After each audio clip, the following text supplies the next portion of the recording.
have to give a big shout out to Craig Sovey, who is the city councilor for Montreal Southwest. Craig, could you come to the stage, please? Craig Sovey, our city councilor right here. Give him a big hand. Thank you so much, Gemma. Thank you very much. Happy Spice Island Cultural Day, everybody. So wonderful to be here. Thank you for packing. Everybody who's organizing, everybody who's giving their time, anybody who is helping out with this great activity today. Thank you so much. This is what brightens up our lives with beautiful events like this. And I think we all want to go to Grenada soon, that's for sure. A quick word too about our good friend Egbert, who left us recently. I think for a lot of us in the community, we felt his presence regularly with his events, his showing up, his coverage, the amazing amount of talent that he mentored through community contact, his vision that we heard frequently on CJAD, through the Gazette. I think it's staying with us, and that's what I think we have to have, that perspective that all that Egbert gave to us will stay with us for a long time, and that's he always had this laser focus on what's most important, and that's helping people and thinking about how we can help us collectively as a society, investing in fighting poverty, fighting discrimination, fighting hate, fighting for peace, fighting climate change, everything that might disunite us and hurt us. He always had a focus on how can we help people in a grand sense, how we can make a better society. So whenever I heard him on CJD, I always turned the volume a little bit up, a little bit more. No offense, Elias. I love hearing Egbert, and he was a wonderful man. He touched me very personally. And long live Egbert, long live his vision, and long live community contact. All right, thank you. Before I turn you over to Elias Marcos, I just want to make a big shout out to the committee members of the Spice Island Cultural Festival who worked so hard to put this together. So give them a big, big, big round of applause, please. Round of applause for Gemma, everybody. Round of applause for Gemma. Woo! Hello, everybody. How are ya? I need to stand behind the line, don't I? How do we not avoid feed that? I'll go like that. Can everyone hear me? Fantastic. I'm Elias Marcos, and it's great to see so many familiar faces in the crowd. And for those who are unfamiliar who have come and said hello, I really do appreciate it. I'm so happy to be here. I'm so happy to spend this time on stage to celebrate the late, great Egbert Gaye. Egbert was a part of my show. I've been on the air at CJD for basically 5 years now, and he was a part of it from day one. And to be technically correct, actually day 2 was my second show that Egbert was on the panel with us, and he has been a mainstay. He was a mainstay every week for 5 years. And I do want to take a moment here just to talk about what made Egbert special to me. You know, the people that I know in life that have been successful, there's 2 things that connect them all: competence and kindness. Egbert had so much of both. He was so good at what he did, and he was so kind. So I want everyone here just to take that away from Egbert Gaye and think about bringing that into your life as much as you can. Helping people, being competent at what you do, and then being kind when you do it. That was Egbert Gaye, and that's why every week I was so happy to either hear him in my headset or see him in person. I know obviously the pandemic changed how much I could see him in real life, but it was great to have him on every week. I want to thank everyone at the Spice Island Cultural Festival for putting this together. The president, Byron. I know I may not be as big as I sound, but it's great to meet you, and Gemma and everyone else who's involved, and Dan who's put this together. Now we have 3 people on stage along with me that Egbert thought very, very highly of, and we're going to spend the next little while talking about important issues that Egbert cared about and getting some thoughts from these 3 incredible people. Let me introduce them to you all. Alain Babineau is with us, retired RCMP Staff Sergeant, served 30 years in law enforcement, and he is now the Director of Racial Profiling and Public Safety for the Red Coalition. Alain, give a round of applause for Alain. In the center spot, Akil Aline, we go way back. Akil and I worked a long, long time ago at City TV. I remember those days, Akil. Akil is a writer, a former CBC journalist as well, and manager of Play Miss Montreal's GemStar Scholarship Fund. A round of applause for Akil. And you heard her beautiful poetry just a few moments ago. Rowan Higgins, of course, the award-winning poet, youth educator, inspirational speaker, and impact coach. Rowan, it's great to see you on this stage. And let's spend some time here now talking about the things that Egbert Gaye cared about and we saw so often in the pages of Montreal Community Contact. The first thing we're going to do is we're going to have a discussion on systemic racism. And we know this is a thing that is ever present in our society. I'm actually going to play some audio here. Let's hear from Egbert. This is from an interview appeal that you did with Egbert Gaye. And let's listen to a bit of wisdom from Egbert Gaye on systemic racism. I think George Floyd did get people to talk a little bit more about it, except in like a province like Quebec, where racism means something else to people who follow in that nationalist path. The ingrained racism that has permeated all institutions of society, that is what it is. And so you look for reflections of systemic racism in people in the workplace, or people educated, or people at homes, or people in the healthcare system. That's where you see it. And you look for them, you look across Quebec, and you can see clearly. So I'll start off, Alain, with you, because here in this province, there has been a hang-up from mostly provincial politicians on the term systemic, right? They will acknowledge racism, right? And they'll always pivot to that. It is interesting sometimes, because sometimes I wonder, is this a bit of lost in translation? Because you'll hear François Legault saying, well, we don't have a system, and you just want to yell and say, no, okay, systemic doesn't mean you've got a quote-unquote on-the-books system. We're talking about something else. So if he's going to say racism exists, we're going to try hard to eliminate racism, but he doesn't acknowledge that word systemic. What's your take on that? How important is acknowledging that one word when we talk about systemic racism?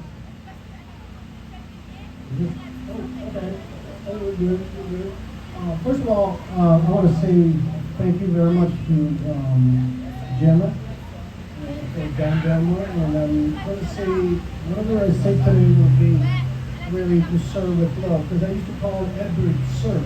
He's not that much older than me, but I used to call him Sir because I have so much respect for him. Systemic versus systematic, and I think it's done on purpose to confuse some of his base. And I think at the end of the day, the premier knows very well what systemic means. And I think he's talking to his base, basically, and that his base is off the island of Montreal, because we're, an island to ourselves, I think. And so he's very calculated in terms of what he says and how he says it. But at the end of the day, we're talking about institutional racism. So whether you call it systemic or it's really about the systems and the institutions in place that have been harboring particular views for generations. And so I think he knows exactly what he's saying, and but from an activist or a militant standpoint, it's hard to deal with something that you don't acknowledge. But at the same time, I think we need to keep our eyes on the prize, and the prize is to change the institutions. Would it be school? Would it be health? Would it be policing? And I think that's what we got to keep our eyes on. Rowan, why don't I go to you here, and maybe you can take it up from where Alain left us off. And do we just need to move beyond the terms, or are the terms really important for you on how we talk about it? So even though I'm a word girl as a spoken word artist, I realize that a lot of the things that people get hung up on sometimes are words. Like many years ago when we said POC, people of color, then we say BIPOC, and then we want to change to IPOC because indigenous came before black. To me, the words do not matter per se, and I'll tell you why. Because it is our action and the lack of compassion, the lack of education, the lack of really getting out there and understanding that we have to be following through with what we say we're going to do. So to minimize the lack of action and say we don't have something is true ignorance. So I think it's really important, even from our children, in our education system, in our communities, that we are educating ourselves, even for Black, even for people of color, even if we're not of that race, even if we're not of that same social economic status. It's important to understand that the injustices do exist. The power division is there. It is very real. So whatever we call it and color it different or say it's gray, it exists. So we need to be honest with ourselves and choose what our next steps are and follow through. It's all about action for me. Thank you, Rose. Thank you. So let's talk about the actions. We have a government that has a minister for the fight against racism, Christopher Skeet. They have put together committees. They've come out with 25 recommendations. They say they're going down that list. Let's talk about the actions, Akil. What are your thoughts on the actions? I think above all, and I want to shout out Egbert here in particular because another part of that same clip that you just heard, in that same interview that Egbert did with me, for my YouTube channel actually, which is just another example of how devoted he was to the community. He was willing to take time out of his extremely busy schedule to give me a comment from our rinky-dink little YouTube channel. So in that same segment, I remember he talked about how important it is that the actions not merely involve things like, for example, hiring more people of color or Black people in particular for certain government agencies, although that may be part of the solution. I remember he said you also have to make sure you change the institutional incentives that they face once they're in those jobs. In fact, I remember doing another interview several years ago, back in my City News days, when Elias and I were still colleagues. And the SPVM had just released a report on racism on the Montreal Police Force. And I remember I interviewed Egbert for that segment as well. And he said, you know, it's not enough just to hire more Black police officers, because if they are brought into a system that is tainted by systemic racism, right? If they face incentives to police in a discriminatory manner, they're just going to respond in the same way to those incentives as police of any other backgrounds. And so those were the kinds of insights Egbert had to offer, and I agree wholeheartedly with that. Yeah! Thank you, Akil. Yeah, Alain. In the question, are we talking about the actions, right? The question about actions, right? So if we move beyond the words and we have to look at the actions of the government, we have a government with the minister, right, Christopher Skeet, and we've got these recommendations from the committee. If we talk about actions, what's your take, Alain? I don't think there's any meaningful action that's been put in place by the provincial government. I think it's government that doesn't recognize systemic racism first and foremost. And I think by putting in place someone with three different hats, okay, Mr. Skeet doesn't just have the fight anti-racism. He's got two more hats, and he's much more comfortable talking about the other two hats that he has to wear when talking about racism and discrimination. So at the end of the day, I call it a dog and pony show, and you know, it's a bit of a smoke screen. And but formally, from my perspective, I think that any legitimate fight against racism and discrimination has to come from the community. And we have you know, experiences, we have precedents on that, whether it be the United States or elsewhere in the world. It has to come from the grassroots on up. Because until the government feels extremely uncomfortable, until the government feels very uncomfortable by the ways in which they treat us, then you're going to keep on doing the same thing over and over and over and over again. So it has to come from the grassroots organizations on up. Now, anyone, thank you, Alain. Now, anyone that listens to my show knows that I always love to focus on I'm an optimist. I'm an optimist in life, and I believe that you have to be positive to actually enact change. I find too often we get sort of trapped in a spiral of negativity, and things don't change when we're too negative. So I want to actually look, because all of you, all of us, are fighting for a better world. And things, in my opinion, things are getting better because we keep fighting for it. So maybe we could spend this last part of this section talking about, and I'll start with you, Rowan, about how things are getting better and maybe your view on a future that is going to be better for all of us. And maybe we can end off on a positive note here.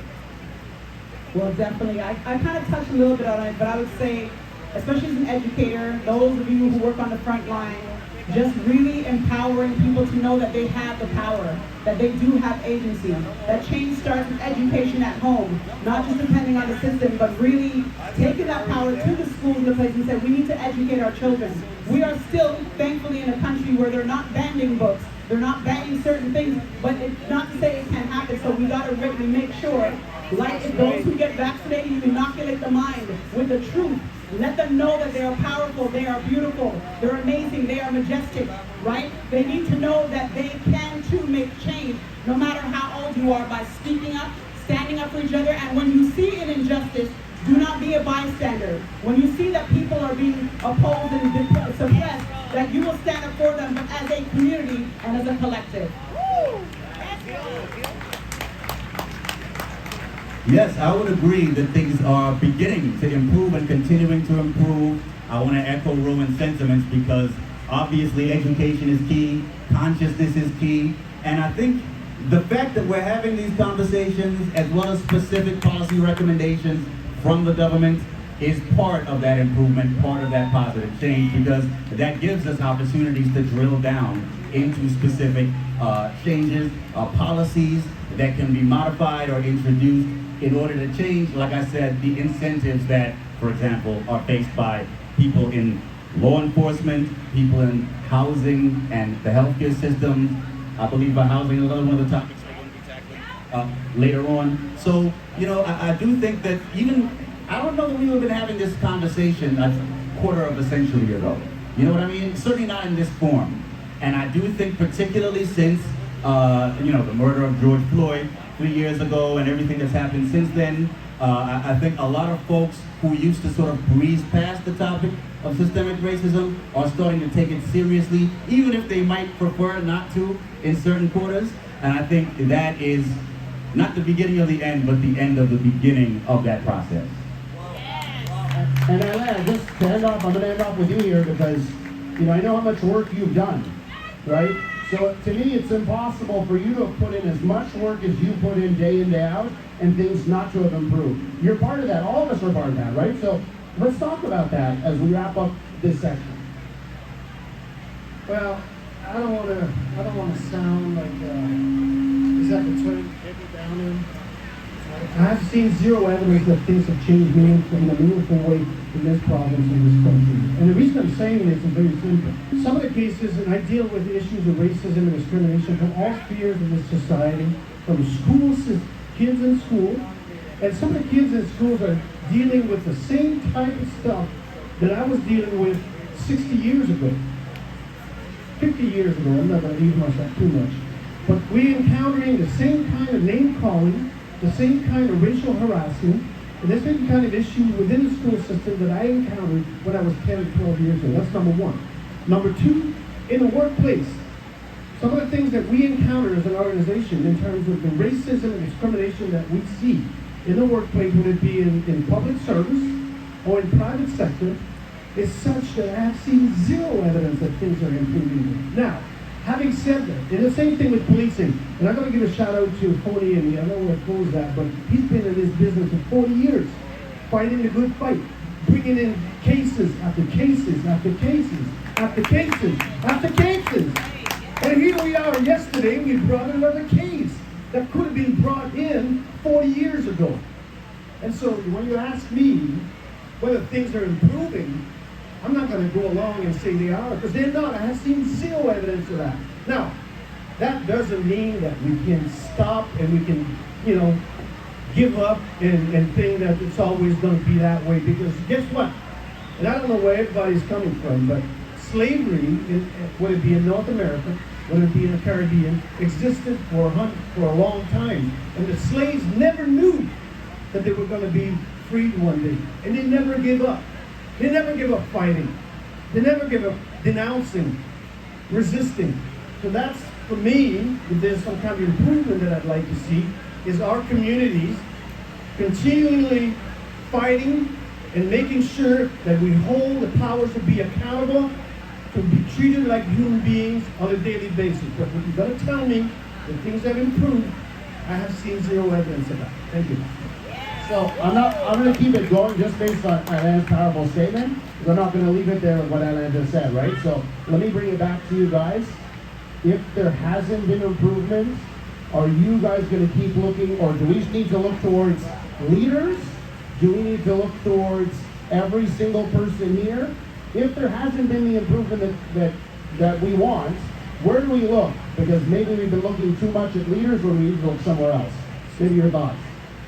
I think every one of us has a role to play, right? I think each one of us has to figure out where basically do a serious self-inventory, figure out each of our own talents and how best those talents can be put to good use in the struggle to bring about the change that we seek, right? It's partly a question of division of labor, if you'll forgive my use of economics jargon. We all have different skill sets. They can all be put to use in that struggle. And I think Alain is quite right to point out that we need to play a long game here. I've seen, I don't know how many of you have seen a YouTube series called The Grapevine, where young black people, mostly in the States, have regular conversations about racial and other issues. But I remember hearing one comment a few years ago from a participant in one of those conversations who said, you know, we've been fighting and struggling for so long and marching and protesting and fighting in the streets, and we're still dealing with these issues. You know, and you could tell, you could hear the sense of defeat in this person's voice. And I remember saying, but we all have to put these things in perspective, right? Like Alain just pointed out, quite rightly, our ancestors struggled through literal chattel slavery for hundreds of years, right? Imagine living your entire life, cradle to grave, womb to tomb, enslaved, not just mentally, but physically and legally, knowing that your children and your grandchildren, your grandchildren's grandchildren, for all you knew, would be enslaved after you. And still never letting that stop you from continuing the struggle. That's the kind of dedication we have to have. We need to recognize we're always going to have to be vigilant about this. You know, it's a journey, not a destination. That's the way I would sum it up.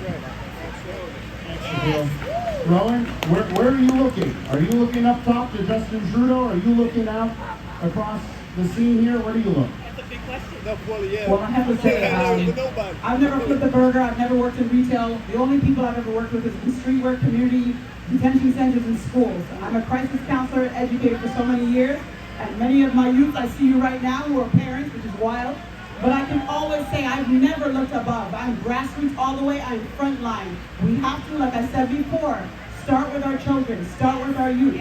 And even those who may not know, and even our elders, I've had to educate my family members, my elders, to say that we do have the power. Harriet Tubman had the same issue. She's like, yo, let's roll out, let's go. And people are like, I am more fearful of the unknown or the possibilities. And we are very comfortable at times. And I'm not gonna lie, sometimes I say, even being in this province, things may never change, but I have to be positive because there are younger ones who are watching, and we have to continue the fight. You never know what's going to happen. We can't be passive. We cannot be stagnant. If you want growth, we have to be moving. Object of relativity, right? Like keep in motion. Because when you go stagnant, if water gets still, it starts to smell, right? We need to be the currency. We need to be the movement. Thank you. Thank you, Rose.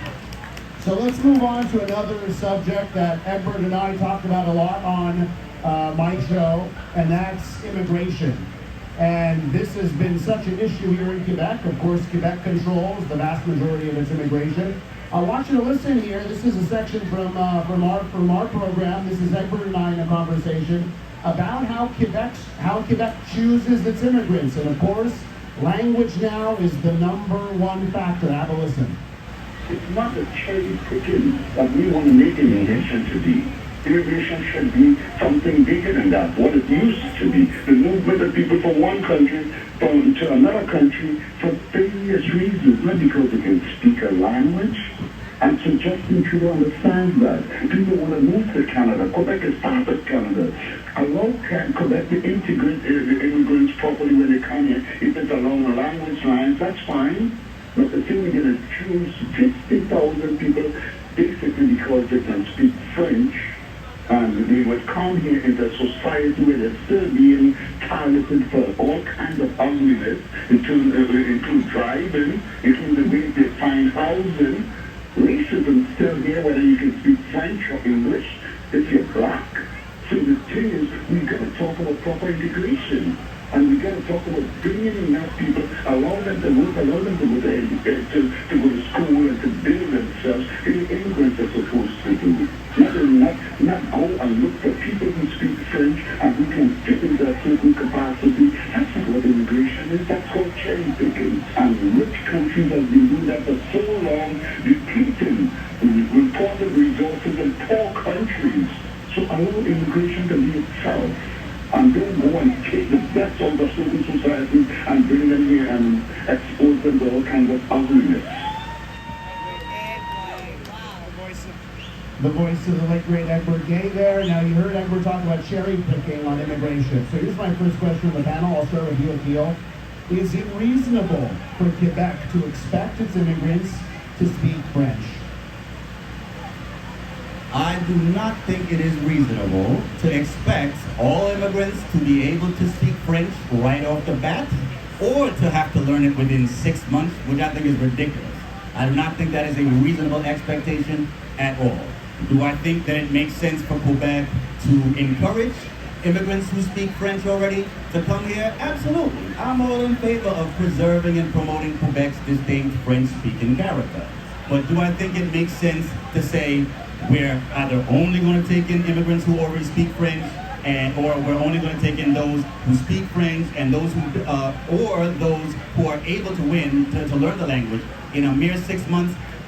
It took me years, my whole childhood, to learn to speak French decently, and that was growing up here in Quebec in a majority French-speaking society. So I don't think that's a reasonable expectation at all, but I do think that rule is part of a wave of anti-immigrant sentiment that we've been seeing not only here in Quebec, but around the world in various countries, in various forms, and it's just another manifestation of the kinds of problems in society that we need to struggle against. And I think it's important to remember the value of immigration in general. I remember reading a study a few years ago that said, if countries were to adopt open borders with no restrictions on immigration at all, the size of the global economy would, I think, at least double, if not more, overnight, virtually. Because there's a lot of value just when it comes to the economy, of allowing people to move to the parts of the world where their skills are most needed. Quebec is suffering from a labor shortage, right? Why would you want to restrict immigration, especially with a declining birth rate, when, if anything, the province needs more newcomers, not fewer ones? Why would you want to make life more difficult for them? It's not in Quebec society's own interest to do that. So I think these Quebec politicians are shooting themselves and this province in the foot by adopting that kind of rule. Alain, I'll go to you next because I noticed your name, Alain Babineau. C'est pas français, toi, right? So I'd love your perspective here, right? Because there are people that would say, well, listen, if we end up where workplaces are majority English, the meetings will happen in English, that will be detrimental to Francophone immigrants of color that come to the province, right? So I'd love your take on this. Should immigrants have to speak French? I don't know. I was born and raised in this province. I mean, my mother was Quebecoise. I was born and raised. I was raised in French. My father's African American, so in trouble. I never given it any thought. Really, to be honest with you, I left this province. I can speak English. My wife is from Jamaica. She speaks French. Hello. I spent most of my adult life in Ontario, where multiculturalism was the thing. I spoke French when I needed to, when I had to. I had no issue. Then I came back to Quebec and realized that this was not a multicultural society. This was an intercultural society. I didn't even know what it meant. Well, I had to look that up, and now I realize that it means that the newcomers have to integrate into Quebec culture, and therefore they must speak French. That's a nationalist kind of frame of mind where, it's more of a protectionist attitude or approach. designed to make sure that we don't get takeover. We meaning Francophone don't get takeover, which will never happen. It will never happen, but it's the fear of the other. And that includes the fear of different cultures, the fear of different religion, and so should they speak French? I think being bilingual is great, but that's up to the individual, in my opinion, because if you don't speak French in Quebec, you're going to be limited into your options. So at the end of the day, in my view, it's for the individual to decide, how much access, how much they want to accomplish in this province. To me, I'm not, again, it's part of the nationalist rhetoric, and we're getting, go ahead. Well, let me get Rowan's take on this one. So Rowan, it's been 50 years. The Liberal government of Quebec brought in interculturalism. That's been the policy for over 50 years in this province, which is different. Let me ask you about that and the whole nationalism aspect of immigration in Quebec.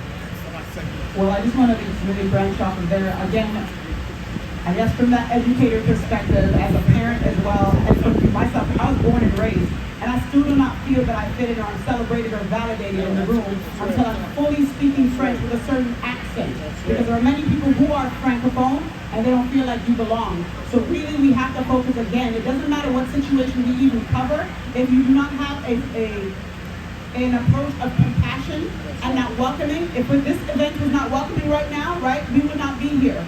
We have to feel celebrated. You have to feel that you belong. So sense of belonging in anything, it's not like you have to or else. That is why I still struggle with the language, and I'm born and raised here, y'all. You understand? It's like, this is the way you're going to do it, and this is the only way you'll be celebrated. So let's just remember that everyone in the room, that's how we need to get our government to understand that people who want to come to Canada, they didn't say Quebec first. We say that we are some kind of mosaic and we celebrate each other. And we say that we validate where we come from. Even if you're born here, my family's from Jamaica. As I say, I'm a jerk poutine, right? I'm a jerk poutine, you understand, right? Just like you guys are bringing the spice, we need to celebrate our origins. Because there is nobody that is first in this country except for our first people. That's right. Thank you. Okay, so we're almost done here with the panel. I just want to spend one last minute here because we're doing this for Egbert Gaye and the late great Egbert Gaye and remembering him and what he did for this community, of course, with Montreal Community Contact. I'd love your thoughts from each of you just on the importance of supporting community, local news, and the initiatives like that. So let's just end off on local news, community contact, and the importance of keeping that going. Each of you about 30 seconds and end on this. I will say to each and every person, you are the people in reality, if you will, right? The regular mainstream news can't speak your stories. Your stories, I don't even know them. We need to speak life. Get them in print, email, have conversations. Whatever is happening, do not give up. Do not say that you've been seeing this over and over and nothing's going to change. You are the change. So speak out without you bringing your stories to the local news, to the community contact, even starting your own YouTube page, your own podcast, your own papers, in Concordia, whatever university, college, or even your elementary school. You are the news, you are the stories, you are the life of Quebec, Montreal. Yes, indeed. I just wanted to say very quickly, I myself, and I'm sure you can say this of probably half the people, at least half the people in this crowd, we've all been written up in the community contact at one time or another, right? That's the kind of role that paper plays in our community, that Egbert played, and someone has to step into those shoes, those big, big shoes, and fill them. Whether it's one person, I don't know if any other one person can fill those shoes and do what Egbert did, so it's probably gonna have to be multiple people. But like Rowan said, we need to be the ones to tell our stories and keep that going. I've seen too many black community institutions that I remember from my own childhood that are no longer around. We need to bring greater sustainability and durability to those institutions, and community news, local community news, is one of the main and most important such institutions. I can't talk too long. We got the timekeeper give you some dirty looks over there. We got to keep that community contact newspaper alive. We're going to keep Egbert's legacy going. A community without a news paper or communication to tell our stories is going to be a dead community. So we got to keep the legacy alive, and I'm all about that. Thank you so much. Let's give a round of applause for Alain, Pia, and Rowan for joining us this morning on stage. I want to thank all. Listen, let's just have a party the rest of the day. Let's celebrate Egbert as well in that and enjoying this incredible day here at Gaye Park. So thank you all for coming out for this.